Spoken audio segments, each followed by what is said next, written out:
Assalamualaikum students, I hope you are fine. Let's start today math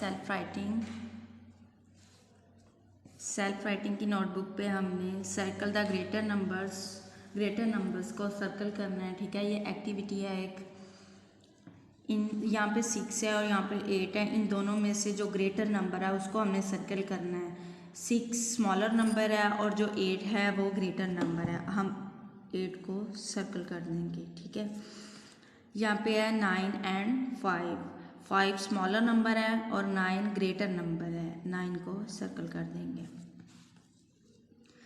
0 and 3, इसमें 0 smaller number and 3 greater number. 3 को circle कर दिया यहाँ पे। 11 एंड 1 5 15, इन दोनों में से जो है 15 ग्रेटर नंबर है और जो 11 है वो है स्मॉलर नंबर।